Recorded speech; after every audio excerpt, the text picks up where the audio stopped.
સોમનાથ મંદિર માત્ર એક મંદિર નહીં, પણ એક એવું સ્થાન જે અસંખ્ય રહસ્યો અને એક અતૂટ શ્રદ્ધાની કહાણી કહે છે. તો ચાલો આજે આપણે આ અમર મંદિરના એવા જ કેટલાક રહસ્યોને ખોલીએ. ચાલો સમયમાં પાછા જઈએ. વર્ષ છે 1025. એક ભયાનક દ્રશ્ય છે. મહમૂદ ગઝનવીની ક્રૂર સેના સોમનાથની પવિત્ર દિવાલોને તોડીને અંદર ઘૂસી રહી છે. ચારે બાજુ તલવારોનો અવાજ અને ડરની ચીસો.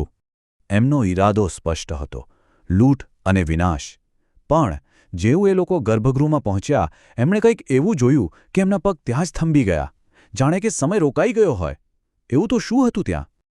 એમણે જોયું એક પવિત્ર શિવલિંગ જે હવામાં તરી રહ્યું હતું, કોઈ જ આધાર વગર, ન ઉપરથી ન નીચેથી.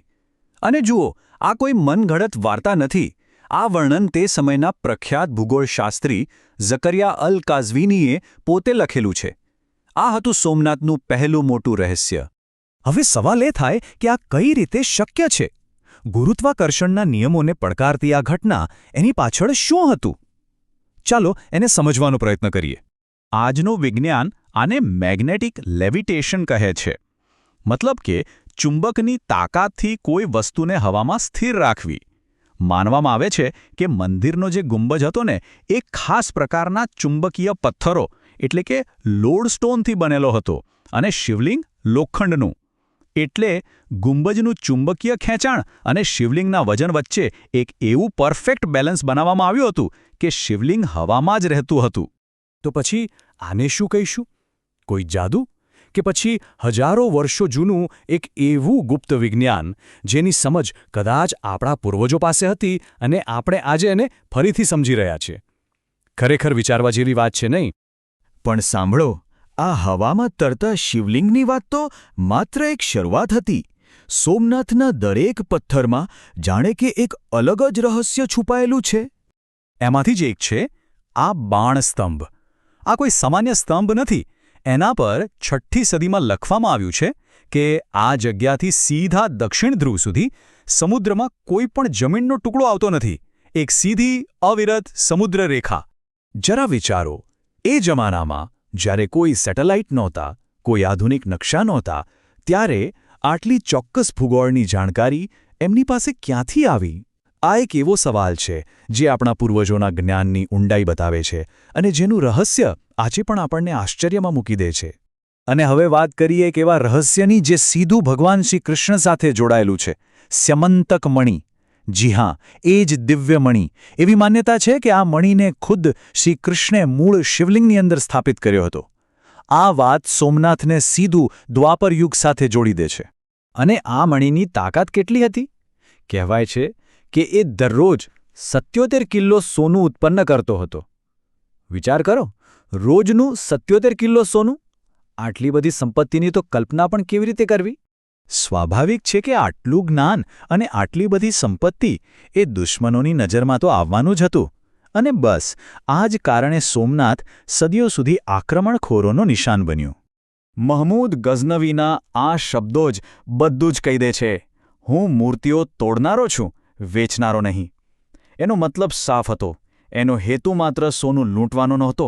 એનો હેતુ હતો આપણી શ્રદ્ધા પર પ્રહાર કરવાનો, આપણા વિશ્વાસને તોડવાનો. અને આ કોઈ એકાદ વાર નથી થયું. આ તો એક લાંબુ, દર્દનાક ચક્ર હતું જે સદીઓ સુધી ચાલ્યું. મહમૂદ ગઝનવી, અલાઉદ્દીન ખિલજી, ઝફર ખાન, ઔરંગઝેબ, એક પછી એક. ઇતિહાસ કહે છે કે સોમનાથ પર કુલ 17 વાર હુમલા થયા. પણ જેટલી વાર એને તોડવાના પ્રયત્નો થયા, એટલી જ વાર એની અંદર છુપાયેલા રહસ્યો પોતાને બચાવતા રહ્યા. એ જાણે ધરતીની નીચે યોગ્ય સમયની રાહ જોઈ રહ્યા હતા. અને એ સમય આવ્યો વર્ષ 2020માં, જ્યારે આઈઆઈટી ગાંધીનગરના નિષ્ણાતોએ આધુનિક ટેકનોલોજીનો ઉપયોગ કર્યો. ગ્રાઉન્ડ પેનેટ્રેટિંગ રડાર, એટલે કે એવી ટેકનોલોજી જે જમીનની આરપાર જોઈ શકે. અને જે મળ્યું એણે બધાને ચોંકાવી દીધા. વર્તમાન મંદિરની બરાબર નીચે એક આખી 3 માળની ઇમારત મળી આવી, જેમાં દાદર છે, દરવાજા છે અને કદાચ ગુપ્ત ઓરડાઓ પણ છે. આ શોધ એ વાતનો ઇશારો કરે છે કે કદાચ મૂળ મંદિરના અવશેષો આજે પણ ત્યાં જ છે, સદીઓથી દટાયેલા, પોતાના રહસ્યો સાચવીને. અને હવે આવે છે આ કહાણીનો સૌથી અદ્ભુત ભાગ. આટલા બધા વિનાશ પછી પણ સોમનાથ ક્યારે ખતમ ન થયું. દરેક વિનાશ પછી એનો એક ભવ્ય પુનર્જન્મ થયો. જ્યારે જ્યારે તેને તોડવામાં આવ્યું ત્યારે કોઈક એને ફરીથી બનાવવા માટે આગળ આવ્યું. 12મી સદીમાં રાજા કુમારપાળે, પછી રાણી અહિલ્યાભાઈ હોલકરે અને આઝાદી પછી સરદાર વલ્લભભાઈ પટેલે. આ બતાવે છે કે તોડવાની તાકાત કરતાં બનાવવાની શ્રદ્ધા હંમેશા વધારે મજબૂત હોય છે. એટલે જ સોમનાથ એ ખાલી પથ્થરની એક ઇમારત નથી, એ એક અમર ચેતના છે. એ સનાતન ધર્મની એ ભાવનાનું પ્રતીક છે જે ક્યારે મરતી નથી, જે હાર માનતી નથી, જે દરેક વાર રાખમાંથી ફરી બેઠી થાય છે. અંતે સોમનાથ આપણને એક સવાલ પૂછે છે, શું એવું બની શકે કે આપણા પૂર્વજોનું જ્ઞાન પછાત નહોતું, પણ બસ અલગ હતું, એવા સિદ્ધાંતો પર આધારિત હતું જેને આપણે આજે માંડ સમજવાની શરૂઆત કરી રહ્યા છીએ? આ સવાલનો જવાબ કદાચ આપણા ઇતિહાસને જોવાનો આખો નજરિયો બદલી શકે છે. તો બીજા કયા સનાતન રહસ્ય વિશે જાણવું છે? નીચે કોમેન્ટમાં અમને જરૂરથી જણાવજો. અને હા, આવા જ સાચા રહસ્યો જાણવા માટે આપણી સનાતન રહસ્ય ચેનલને સબસ્ક્રાઇબ કરવાનું ભૂલતા નહીં. આપણે ફરી મળીશું એક નવા રહસ્ય સાથે. જય શ્રી કૃષ્ણ.